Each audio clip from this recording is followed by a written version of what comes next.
Hello guys, in this video ay ituturo ko naman sa inyo kung paano nga ba mag-deposit ng pera sa COL Financial or Call Financial, isang stock market na sikat dito sa Pilipinas.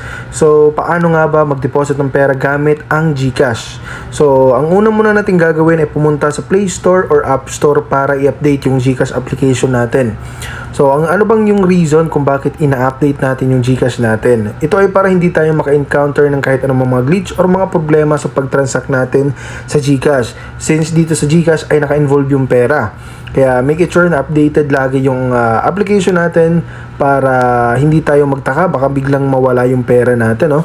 So malalaman din natin guys na updated na yung GCash application natin kapag ganito na yung nakikita natin open. Okay, so pindutin lang natin yun guys para ma-redirect tayo ngayon dito. Tapos punta tayo dito sa bills katabi ng transfer.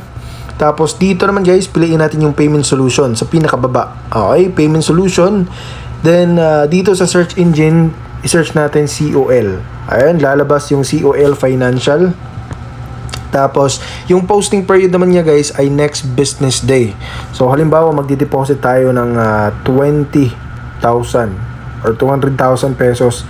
Hindi ata ito magpuproceed dahil wala tayong balance na. So, maglalagay tayo ng COL account number, 8 digits yun. So, halimbawa lang to guys, for tutorial purposes only. Tapos, full name nyo na dapat makaparehas dito sa COL account number. Tsaka yung email. Okay?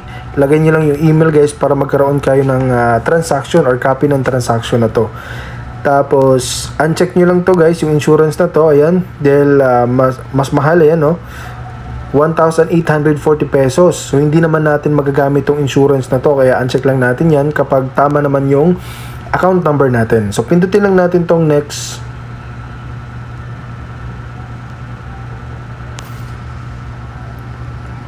Halimbawa guys, 7 digits. So, ayan guys, excuse me guys. So ayan guys, pa-double check ng amount natin, tsaka yung account number sa COL, full name, email address, tsaka merong karagdagang 20 pesos sa service fee. Ang kagandahan lang dito guys ay naka-fix yung service fee nila. Kahit anumang amount, 20 pesos pa rin yan.